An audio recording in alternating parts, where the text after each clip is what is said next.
At issue this week, an explosive allegation directly from the Prime Minister. Today I'm rising to inform the House of an extremely serious matter. That there are credible reasons to believe the government of India was involved in the killing of a pro-Khalistan Canadian activist. The decision to share these allegations was not done lightly. Justin Trudeau is calling for India to take the matter seriously. India says the allegations are absurd. No specific information has been shared by Canada. Now it's suspended visa services for Canada. So what might happen to this important relationship? I'm Rosemary Barton. To break it down on At Issue this week, Chantal Hébert, Andrew Coyne, and Althea Raj. Good to see everybody this week. Andrew, why don't I start with you? It was an extraordinary moment when the Prime Minister rose to say that inside the House of Commons. Evan Dyer broke some news tonight about the nature of some of the intelligence that was gathered and shared. What do you think of how the government has handled this in terms of why they made this public and then how they've explained it since? Well, I think they were put in a tough spot because, frankly, the Globe and Mail broke the story. It wasn't the Prime Minister who told the world that Canadian intelligence suspected India of involvement in this killing. It was a Globe story. And after that, I suppose you could pretend that the Prime Minister could just say no comment, but I don't think you could with something as scalding as the murder of a Canadian citizen, alleged or otherwise. So I think he had to. Obviously, people will say, well, why don't you talk to the Indians privately? Well, they did over the summer. Yeah. Apparently got nowhere. Well, why didn't you consult with our allies? Well, they did consult with our allies. And in fact, Evan Dyer's reporting suggests that some of the intelligence for this may have come from our allies. Yeah. So I'm not sure what else he should have done. People are sort of going off and saying, well, almost as if he made it all up on the spot just for political advantage in some way.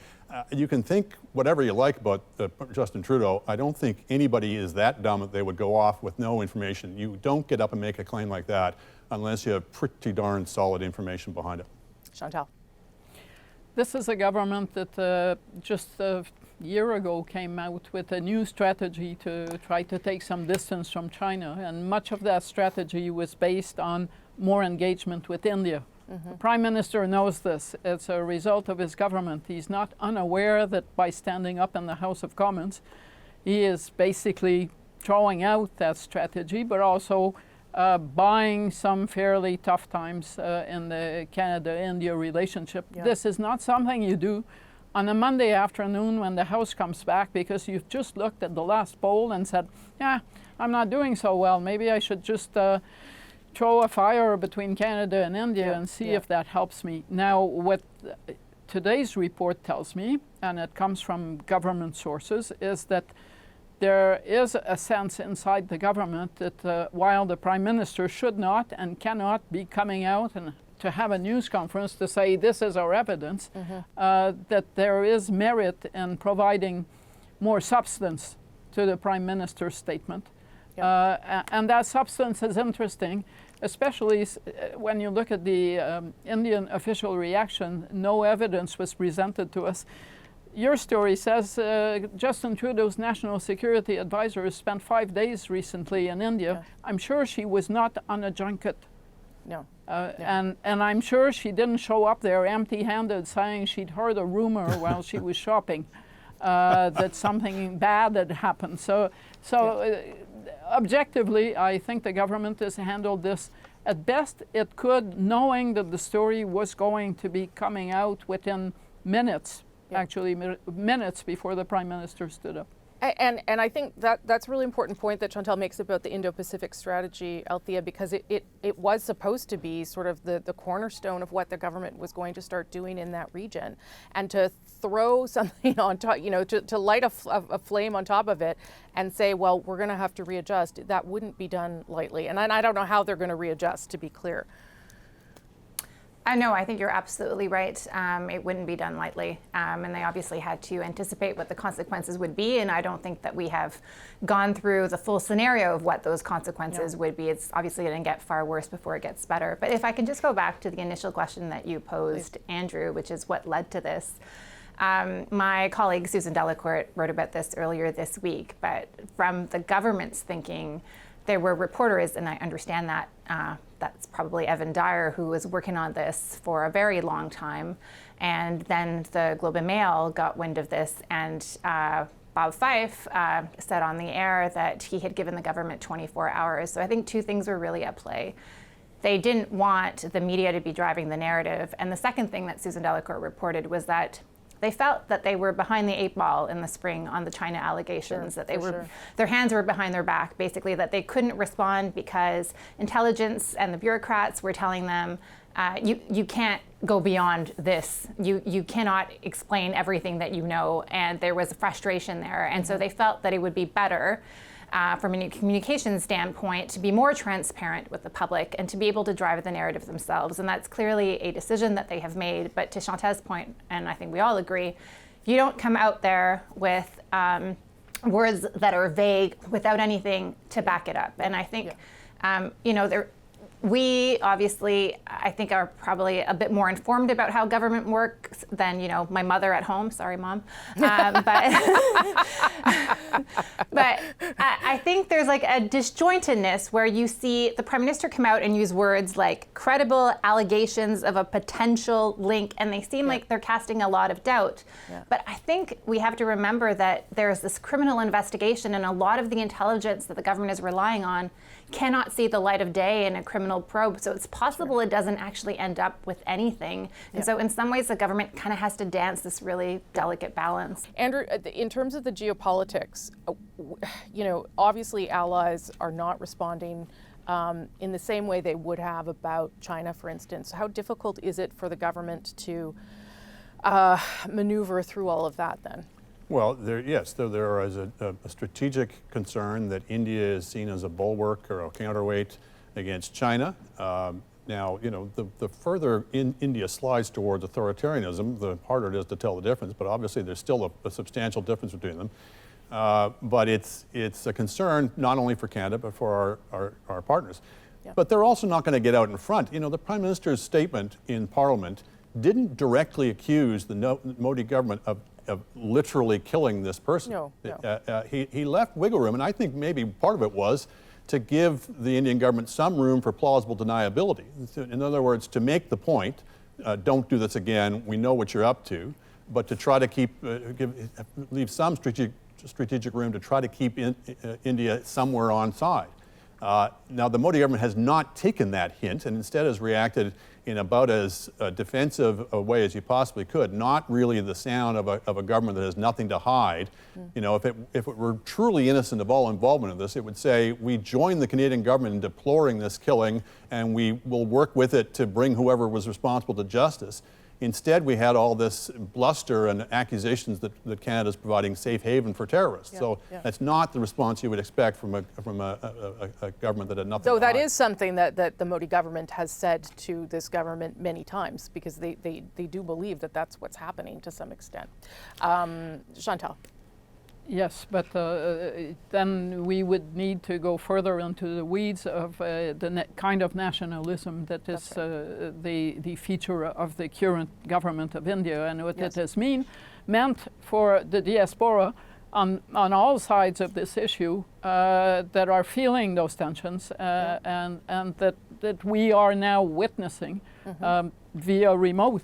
But I would say that allies are not going to step up and say we're all going to trash the cornerstone of our strategy to move away from China.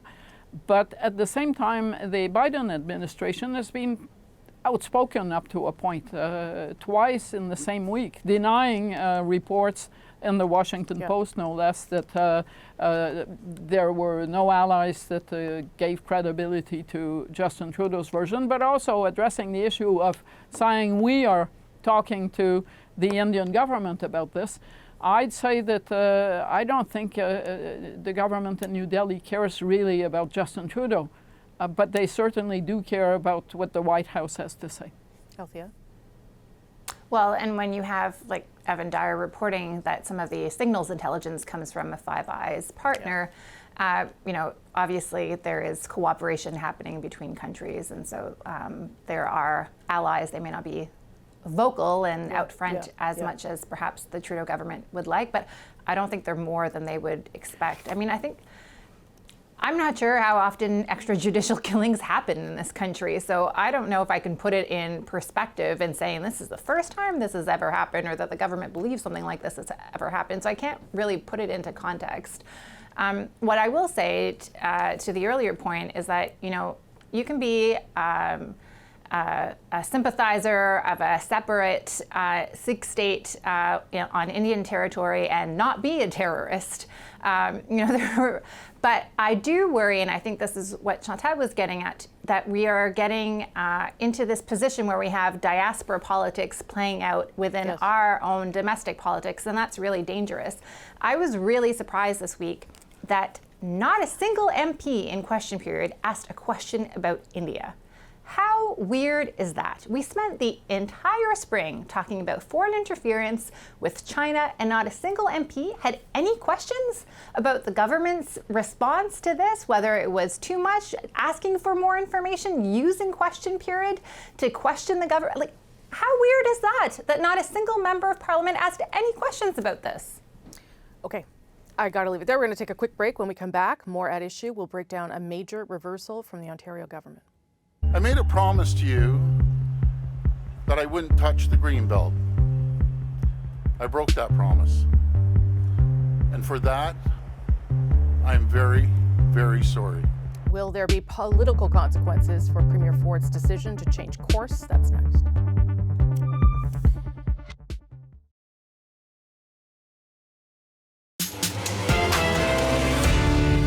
After mounting political pressure and the resignation of 2 cabinet ministers, the Ontario government announced a major reversal. It was a mistake to open the Greenbelt. I'll be reversing the changes we made and won't make any changes to the Greenbelt in the future. It's been nearly 2 months since a bombshell finding from the province's Auditor General that a plan to swap protected land for homes had been rushed and favored certain developers, yet only now has Premier Ford apologized. I'm very, very sorry. So what changed, and can he recover from this scandal? Chantal, Andrew, and Althea are back. Chantal, I'm going to start with you. I mean, when you're watching this at home or you're watching it in the office the way I did, why did this take so long for him to realize that this had cost his government too much in terms of cabinet ministers, of political capital, and that this was the only way forward through this? Well, it's not the first time that the government and that we see a government believing that it can ride through a storm and believing that it can tough it out and that the summer will make it go away. And when the fall comes, as the leaves fall, the story will fall from the radar. But basically, there was blood in the water. The stories that hurt governments are stories that continue to have legs day after day after day. Mm-hmm. And this is a case where journalism made the story poison for the government. So blood in the water, 2 bodies thrown overboard. And I'm guessing now a hope on the part of Premier Ford that as he rose away from this blood in the water, it won't follow him anymore. Andrew, and what do you think is the likelihood of that?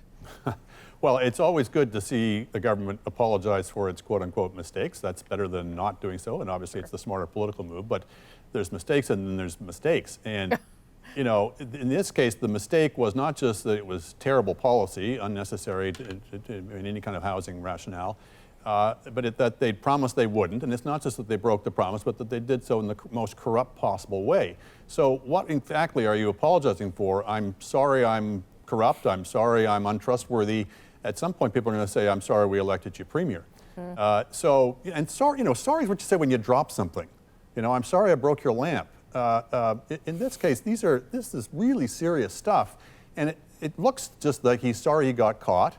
He's sorry that he's tanking in the polls. And I'm not sure people are going to be terribly persuaded by the sincerity of his contrition at this point. Yeah, I mean, it's not just that he broke the promise, which I think was central to the sorry part, but it's also, Althea, that there was these connections between government and developers. I think that's the problem that Andrew's talking about there, the bigger problem.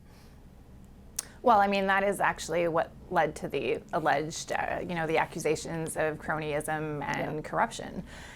Because it looks like the Ford government actually favored a handful of developers, 2 especially, and gave them a sweetheart deal, tipped them off that this was going to happen, and those individuals stood to make billions of dollars. And what's interesting is today Premier Ford was asked, well, what will this mean for the developers? Because obviously they are going to try to recoup the money that they've lost, because now the land that they're sitting on is really not worth all the money they thought it was worth.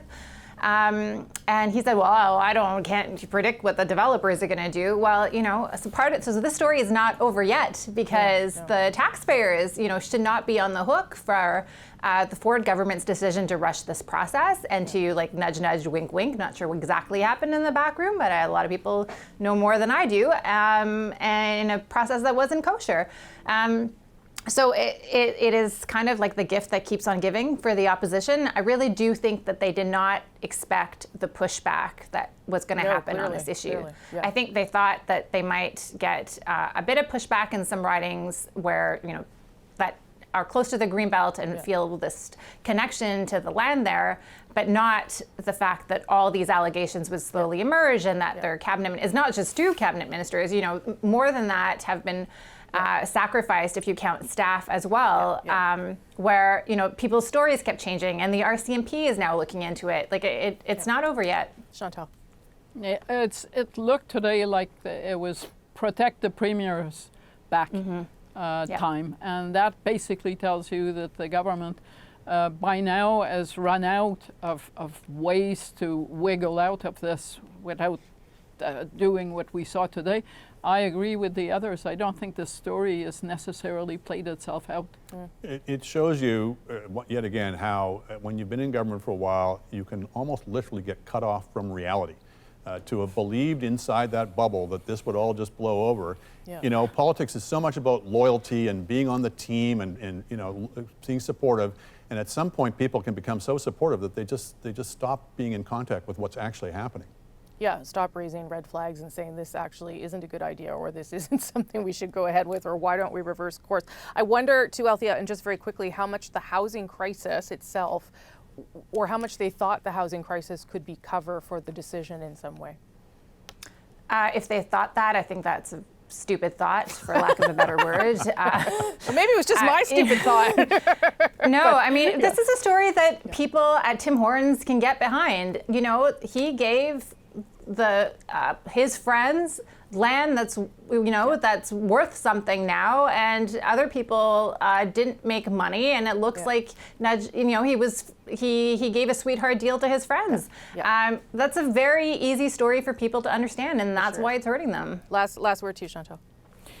2 things. I was raised in Ontario, and the Greenbelt means something to me. I've never lived next to it, so the notion that you would do this, having promised not to touch it, and no one would notice or say anything, is kind of mind-boggling. And then it does remind the Quebecer that I am now of stuff I used to hear about the Montreal City Hall and sweet deals in Laval, and those are not pretty stories, and the people who got caught in them are been long gone from office or public life. Okay, we'll leave it there. Thanks, everybody. We'll send things back to Adrienne now in Toronto.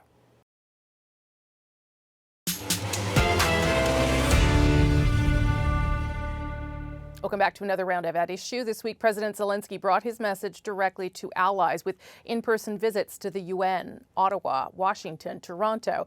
What's the significance of these trips and the messaging? What does it mean for Canada's support for Ukraine? Chantal, Andrew, and Althea join me again. I should say that we are taping this before President Zelenskyy arrives, but he will be addressing Parliament on Friday. Andrew, I'd be interested to hear why you think he's making these trips and pleas, other than just to get, stuff, or is there something bigger going on there? Well, we're at a sort of a critical moment in terms of Western public opinion. There's been some reporting that suggests, quote unquote, a stalemate in the war. I think that's open to debate, but if people feel that this is a quote unquote quagmire and it's not going to go anywhere, then that's harder to sustain political support. And you've certainly seen in the United States a significant section of the Republican Party for various reasons. I think some of them are basically in the tank for Putin, who have peeled off from this. I stand to be proven wrong, but I don't think you're going to see anything like that in Canada. I think it's one of the distinctions between Canadian conservatives and U.S. conservatives, that Canadian conservatives are still basically traditional, strong on defense, strong on alliances, and I certainly hope that's the case. Chantal? Yeah, I think it's clear that the political consensus in this country on backing Ukraine is one that is very wide and much more solid than in some other jurisdictions, including the United States. The NDP usually has a contingent that is wary of engagement, even by proxy, in battles, but I've seen very little evidence of that. And if memory serves, Stephen Harper as Prime Minister was never very cuddly with Vladimir Putin and Russia. So I don't see how there could be cracks of the kind in that wall of solidarity of the kind that we've witnessed in the United States. Right, but to Andrew's point, you know, if there are questions around how long the counteroffensive is taking, for instance, does it become harder to explain why you're still giving support, military or otherwise? I'm not questioning it myself. I'm just asking whether it becomes harder to message that as politicians, or if, you know, in large part because the diaspora from Ukraine is so huge in this country, whether it's just accepted and a given. Althea. I think, you know, it's interesting if you juxtapose like what's happening now to like World War I or something where you didn't have immediate communications and you weren't getting information in the same way from the front. You know, it might be harder to get public support, but I don't think, I agree with everybody else. The circumstances are not the same in this country as they are in the United States. There are a few voices, like the People's Party of Canada is completely opposed to engagement in Ukraine. And there are a few, you know, like rank and file conservatives. I don't know of any conservative MPs who would publicly say that they don't support this effort. But I don't think that this is really about rallying Canadian support to Ukraine. This, I think, is about showing Ukraine that Canada is united behind them. You know, Chrystia Freeland was on CBC earlier on Thursday, and she said that this is about basically motivating Ukrainian troops to keep going. And I think that, you know, that's a big part of it. I mean, he's in the neighborhood. It's not like he came to make a specific trip here with a specific ask, but it's friendly, and this government, frankly, is a little embattled, and it's always good when things are not so great on the domestic front to focus and pivot on foreign affairs. And when some foreign affairs cases are not so great, you might want to pick some that are a lot better and reflect better on your government. Chantal and then Andrew quickly, Justin Trudeau has probably spoken to President Zelenskyy more often over the past 2 years than he has with any of his counterparts, including Joe Biden. And I think it would have been very odd from a Canadian perspective that he would be, as Althea said, in the neighborhood and would not come to Ottawa for a visit. So I also think that the Prime Minister and President Zelenskyy have a good personal relationship, and that it has shown over the past 2 years. Last word, Andrew. I imagine one of the messages we'll hear from Zelenskyy is for those who are willing to volunteer Ukraine for a peace deal or carving up of the territory, that's not going to happen, and it shouldn't happen. They've seen the consequences in those territories that are controlled by the Russians, and they're literally fighting for their lives here. Okay, we'll leave it there. Thank you all very much. Appreciate it. Talk next week.